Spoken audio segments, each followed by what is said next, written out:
وأشرف الأنبياء والمرسلين شفيع ذنوبنا وطبيب نفوسنا وحبيب قلوبنا أبي القاسم محمد وآله الطيبين الطاهرين وأصحابه المنتجبين ومن تبعهم بإحسان إلى قيام يوم الدين. بسم الله الرحمن الرحيم. رب اشرح لي صدري ويسر لي أمري واحلل عقدة من لساني يفقه قولي. أما بعد، السلام عليكم جميعا ورحمة الله وبركاته. Bismillahir Rahmanir Rahim. The Blessed Prophet, as we read, used to often recite a dua. Ya muqallib al-qulub, thabbit qalbi ala dinik. O the one who turns hearts, make firm my heart upon your faith. And Jesus, Salamullah alayhi, used to say, and it's a famous statement of his, blessed are pure in heart, for they shall see God. Now we see here that the focus is upon the hearts. There is a reality to us that is beyond our minds and the information that we receive and the way we process things. There is something deep in there that is actually forming our core identity, and that motivates us in the way in which we analyze information and the way we behave and our outlook. Now, the recent events have been telling. We are seeing massacre of people, 2.2 million Palestinians, of which 1.9 have been displaced. Their houses have been ruined. They have been made homeless. Out of these, 9,000 plus are children that have been killed and brutally killed. Others are women. We don't know how many of the Hamas fighters have been killed. Now, we obviously are Muslims, so there is a certain bias, and I will not deny this. There should be no bias in our hearts, as I hope we explained in the second part of this sermon, or the second sermon. There should be no bias. As human beings, we are people that belong to the untarnished truth that does not understand religion, ethnicity, or race, or color, or any distinction. We are the product of the breath of our beloved God, the splendid one, the most beautiful one. It is a shame, and I'm sorry I'm getting distracted. It is a shame that in the 21st century, we still think in terms of religions. The ideal position for humanity is to transcend religions altogether. That is not to say that we do not have bodily identities. We are Khojas and Pakistanis and subcontinent and white and black and brown. We are all of these things in the bodily fashion. We have cultures, and similarly we have religions, and we identify with those religions, but the inner religion should transcend all limitations, including religion itself. We belong to the most brilliant one who is colorless, formless, and religionless. But there is nonetheless a certain bias in our hearts. And I can't deny that that is the reality that is there in humanity right now, and I'm quite embarrassed to admit that. Now, when we see these little children, by God, it breaks the hearts. How can hearts not break and bleed at the plight of what is happening? But yet, you see the IDF killing them. Now you think, what sort of monstrosity is this? Have their hearts been deprived of all mercy? But then you look on the other side. You see the Muslims not long ago, the extremist faction within Syria, chewing lungs of other Muslim brothers who they considered as infidels, who burned people and filmed it and sensationalized it and took pride in it. Please tell me, what is the difference? There, it was a faction. Here, it's state sponsored terrorism. To be honest, we come to a point in our lives when we know that fear does not befit us. We are going to die. We are going to go before our God. I would not want a child to stand in front of me, whether a Muslim, Jew, believer, or an atheist, and say, Arif, I was brutally dealt with and you remained silent because of fear of what might happen to you. No, it does not behoove us to have fear in this chest of ours. No. No matter what comes, we will say what we are supposed to say. I do believe IDF is a terrorist organization. It's a regime that's causing terror. So you think to yourself, do they have no mercy in their hearts? But that's not the case. They do have mercy. Think about this carefully, because I want to point to something that is going on here.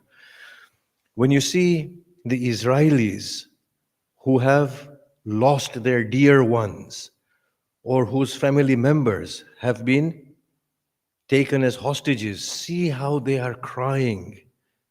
See how they feel pain. And you can see that this is real pain. And they are torn inside. Yet, when they see the scenes of Palestinian children being butchered and massacred, they are oblivious to pain. How does that happen?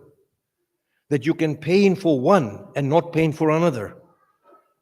What has happened to a heart? If a heart pains, then surely that quality of the heart, of empathy and softness, should be equal to human suffering wherever it may be. Then you see that their children matter to them, but the children of the Palestinians are there to be killed. We have seen on social media the rabbis preaching from the Torah and the Talmud that kill their children and their oxen and their cows, kill all of them. And some of the rabbis are saying that if you spare their children, they will grow up and they will kill you like they do. But at the same time, there's utmost sympathy for their own kind. Now, I remember in the 90s, when we were talking with the Taliban, we asked them, why do you kill the Shia children? And the response was, well, it was slightly different to what the rabbis are saying, but it was slightly different. They were saying that we are actually sparing them from becoming infidels when they grow older. Not that they will grow old and they'll kill us, but they will become infidels. So if we kill them now, we are doing a good deed by sending them into paradise. And it is good for them that they do not become infidels and go to hell. What we are seeing here is the perversion of the heart. The hearts are the places where we need to focus the most. Now, the Quran said, ثُمَّ قَسَتْ قُلُوبُكُمْ to the Israelites. Then your hearts hardened. فَهِيَ كَالْحِجَارَةِ أَوْ أَشَدُّ قَسْوَةً. Then they became like stones or rocks or greater still in their intensity. That there was no softness in there whatsoever. But this has to be qualified. That the hardness of the heart is in respect to certain areas, not altogether.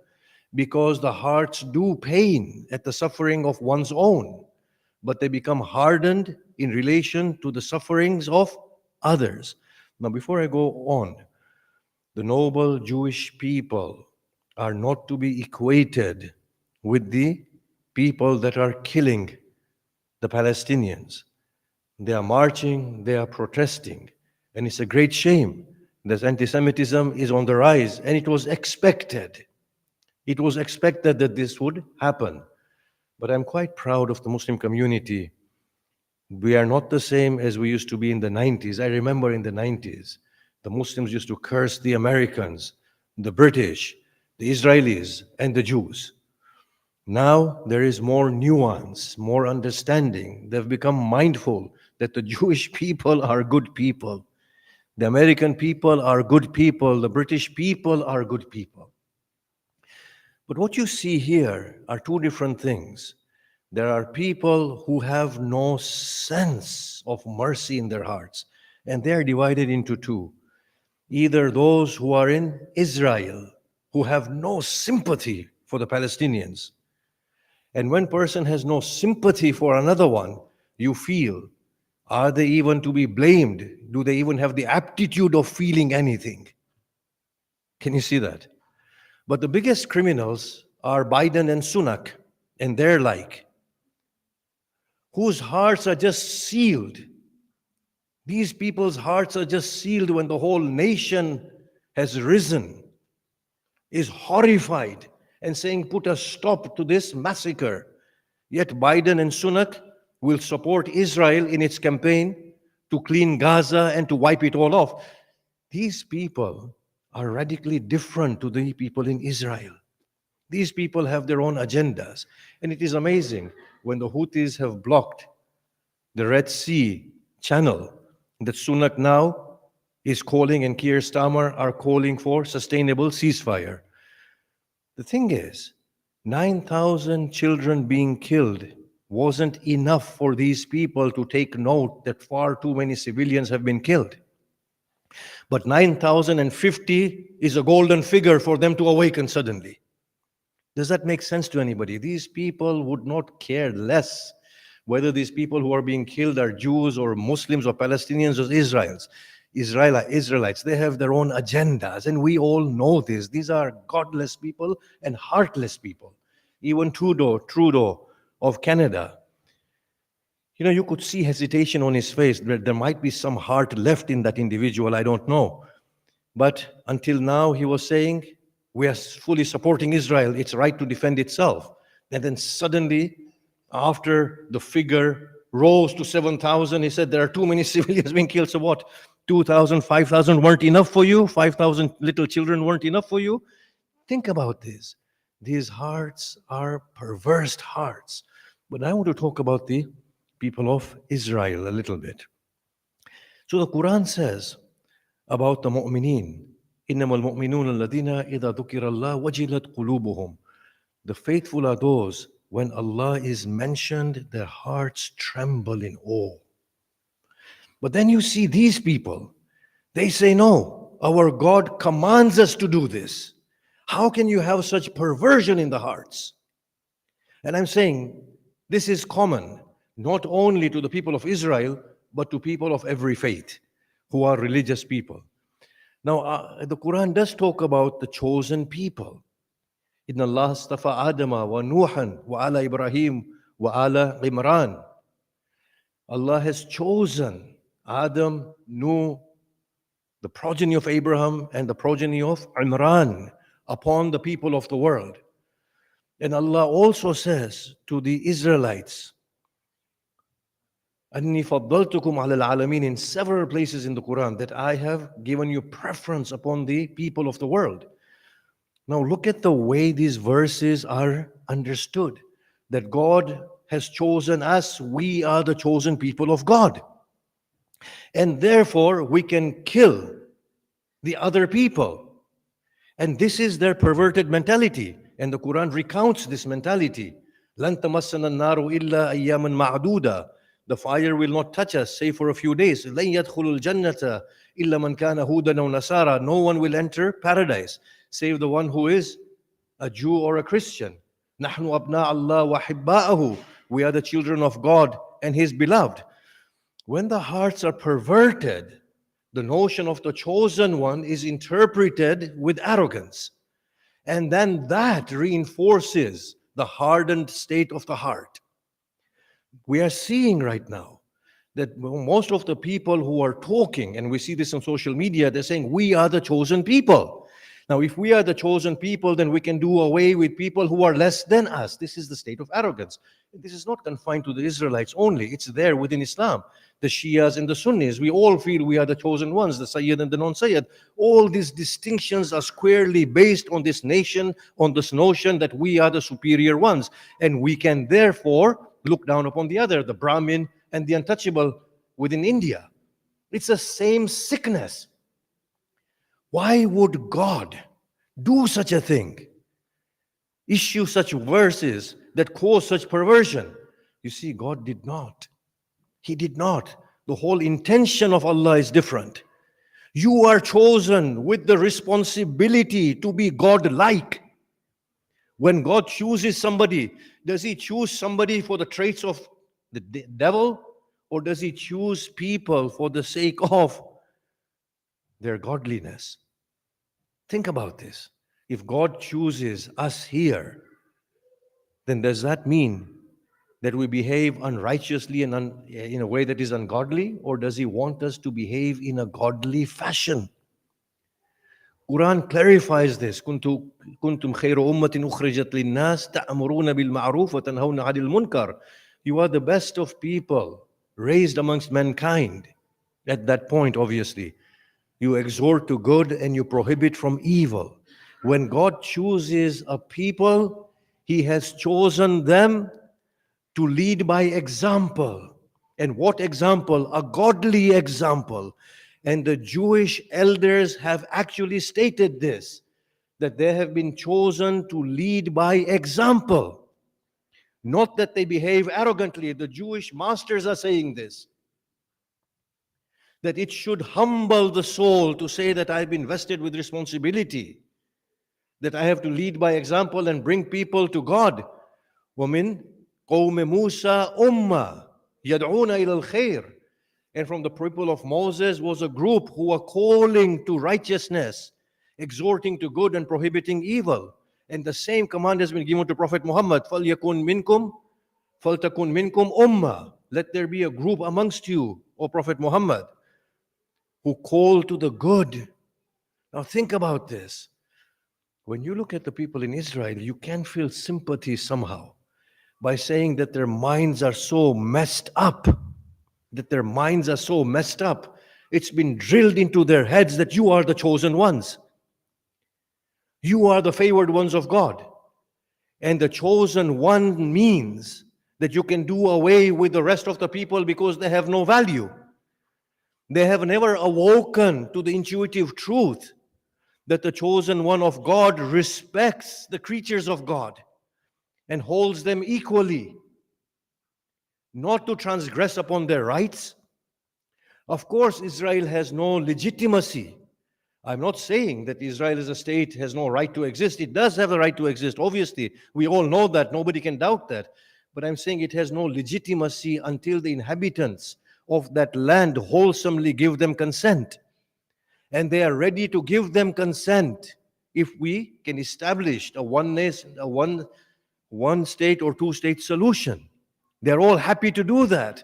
And that's the most wholesome way for Israel to exist, without the misgivings of the inhabitants of that land, with the wholesome approval of the people of that land. And they are happy to give that approval. And we can see this clearly. But what we are seeing here is that no, the problem is more than what we are seeing. The people in Israel, those who support the IDF and even the IDF themselves, these people who have been indoctrinated from childhood. I remember when Mahbub was having surgery, my brother, and there were people who are there, English people, and next to him. And when we would go and visit, obviously, we would distribute food to everybody and give them drinks and talk with them and laugh with them. One of the people, he then came to Mahbub and he said, look, I was a racist until I met you and your family. And then he sobbed and he cried and sought for forgiveness. And he stayed his best friend until the day he died, remembering him and his family on every occasion and bringing presents. Rafiq used to be a porter at the QE. And when Rafiq used to wheel people and, talk with them and engage with them, a lot of them would cry and say, look, we have hated you people all our lives. We didn't know who you were and what you were. So a lot of these problems are coming from indoctrination. We cannot hate neither the IDF nor the people of Israel who support these actions. We can distance ourselves from those actions. Hatred has no place. Heart is sacred. It needs to be soft. It needs to be loving. It needs to be caring. Otherwise, we perpetuate the problem. Now, think about this. What the IDF is doing today, is it an isolated instance in history? Has it never happened before? Or is it something that is continuously happening? Think about it carefully. This is something that has come to light right now. But what about 30 years ago, when in Pakistan, a group of extremists were targeting Shia killings? What was happening at that point? What happened when Saddam killed the Kurdish people? Think about this. This is there. It's there and it's been there all along. When the British were conquering the world, imperialism and colonialism, what did we do? Look at how we dealt with the indigenous of Australia, of America. There is a deep-seated problem within humanity. And there is a very dark side in these hearts of ours. I know Muslims will be critical of the state of Israel. But we will not be critical of our own. I know this. We will kill people and we will not feel sorry for them in there. The same with India. They will kill Muslims and they will not feel sorrow. I'm not talking about all of them. They are good people, some of them. There is a deep sickness within the souls. There is a lot of darkness within the souls. And this is why the Prophet used to say, establish my heart upon your faith. That is why Jesus was saying, blessed are the pure in heart. We need to actually look into it very thoroughly and very carefully. And two, we need to increase education, not to hate the people who are less than humans right now in their behavior, but to be broad enough in our minds to look towards the real causes and find the solutions. I do pray that Allah subhanahu wa ta'ala brings relief to our Palestinian family. And I also pray to Allah subhanahu wa ta'ala to enlighten the hearts of the inhabitants of Israel, to stop this campaign of massacre, murder, inhumane killing of innocent people. And I pray to Allah to enlighten all of our hearts to find a solution, not only for the Palestinian crisis, but for the human crisis. Rahmallah man qara. Let us recite Surah Fatiha for the souls of all the departed within Palestine and elsewhere, and for God's relief for those who are surviving. Al-Fatiha.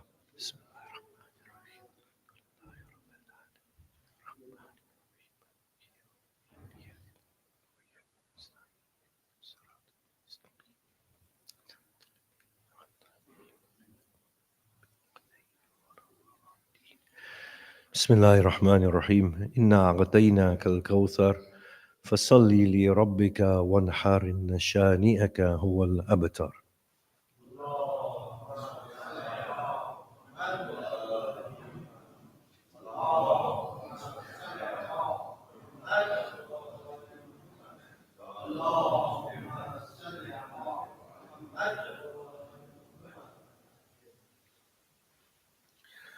بسم الله الرحمن الرحيم الحمد لله رب العالمين والصلاة والسلام على أشرف الأنبياء والمرسلين وآله الطيبين الطاهرين أما بعد السلام عليكم جميعا ورحمة الله وبركاته.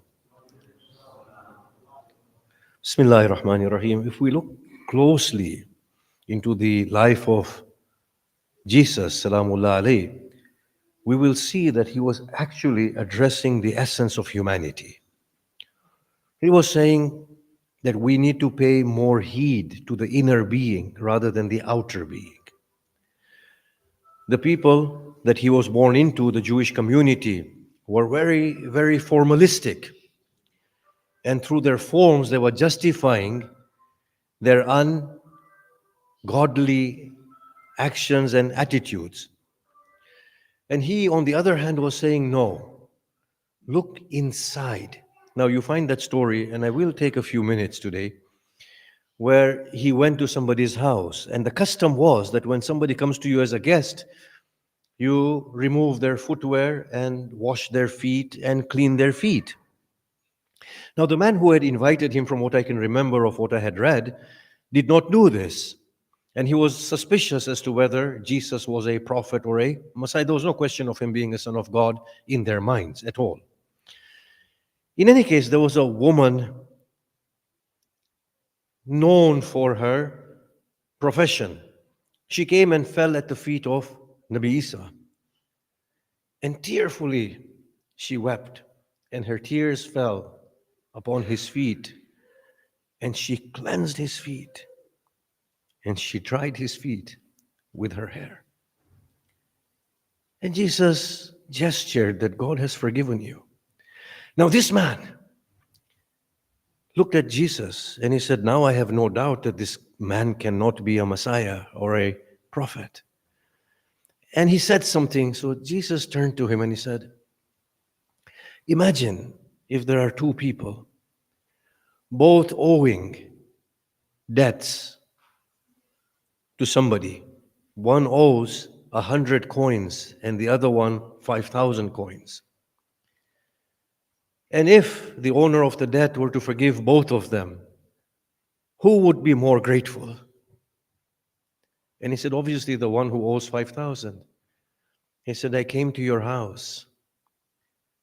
As per the custom of receiving guests, you did not wash my feet. But this woman came. She washed my feet and she dried them. This is the level of gratitude she has shown. What Jesus was saying was that, look, these hearts need to be kept pure. We are people who are caught up in these bodies. We cannot be deluded in thinking that we are these bodies. There's a godly side to us, and this is what the Jewish theology says, that rather than focusing on what may happen in the hereafter, make this world a godly world. And this is what Jesus is saying. Make this world a godly world and make these hearts godly hearts. Now, I have not seen more godly hearts than I have seen in this suffering of the Palestinians. If you look at the Palestinians, there's one thing they will say, Hasbi Allah wa ni'mal wakil. God is sufficient for me and is the best of those who are there to rely upon. And watching their patience and reliance on God, the people of the world who we consider as people less than humans are flocking towards God. What I have seen is that the millennials and the Gen Zs, who we have written off as corrupt, licentious, promiscuous, these are the real people of God. By God, I have seen this. Not the people who pray and fast and do Hajj and then condemn each other. But the people who apparently are condemned by religion are the true people of God. They are Jews, Christians, Muslims, atheists, and agnostics. Their hearts are breaking at the plight of humanity. The Jewish people are condemning the acts of Israel and the IDF. The people of Britain have risen and cried out for a ceasefire. The people of America have done the same. These people are the people whose hearts are alive. And it gives me so much confidence and comfort that all the work that the prophets put in are culminating in a beautiful manner. Now look at the ethos of the Quran. وَلَكُلٍّ جَعَلْنَا مِنْكُمْ شِرْعَةً وَمِنْهَاجًا. For every one of you, we have made a way laws, regulations, and a path. وَلَوْ شَاءَ اللَّهُ لَجَعَلَكُمْ أُمَّةً وَاحِدَةً. Had God wanted, He would have made you one people. But He hasn't. وَلَكِنْ لَيَبْلُوَكُمْ فِي مَا آتَاكُمْ. Rather, in order that He may test you through what He has given you of the aptitudes, the potentials, the law systems, the moral teachings, the virtues.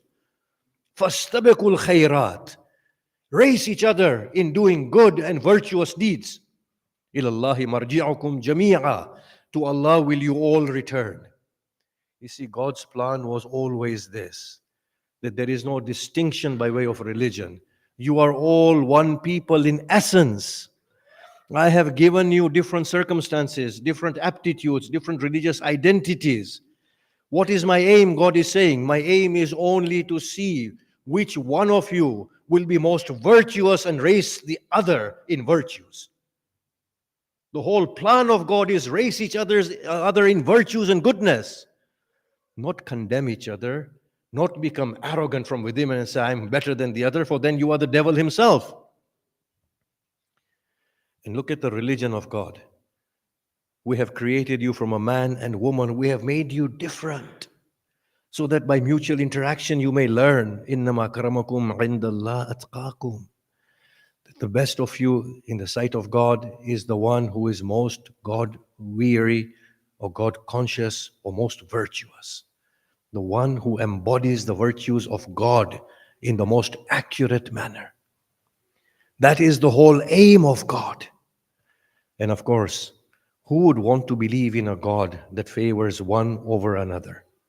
Would you want to believe in such a God or worship Him?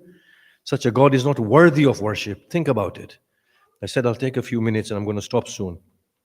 A mother does not distinguish between her Hindu child and her Muslim child. Her motherliness overpowers her beyond her biases. The creator of the mother is so biased.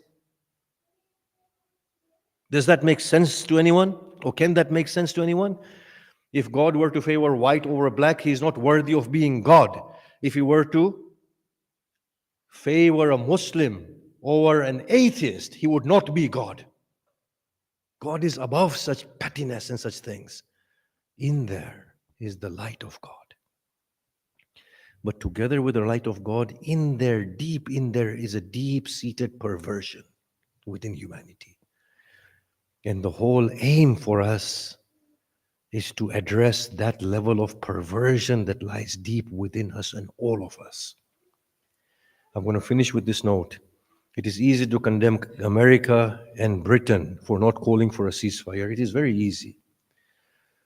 I want you to think, what have the Muslim states done? Have any of our Muslim states done anything? Have they? If we say they are our states, what have they done? Do you think they cannot bring an end to this butchery of the Palestinians? Turkey, Iran, Saudi put together. These are powerhouses, these are giants. See, look, be fair. There is a problem with everyone.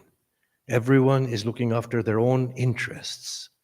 Nobody truly cares about the other one. That is the perversion deep inside. But the human beings residing in those countries have got hearts that are alive. And that is a cause of great relief and encouragement. If I stand before you after a week here and alive, then I'll thank Allah as well. You didn't get that. Bismillahir Rahmanir Rahim. Alhamdulillah Rabbil Alameen. والصلاة والسلام على أشرف الأنبياء والمرسلين وآله الطيبين الطاهرين اللهم صل وسلم على محمد المصطفى وعلى علي المرتضى وعلى فاطمة الزهراء وعلى الحسن المجتبى والحسين الشهيد بكربلاء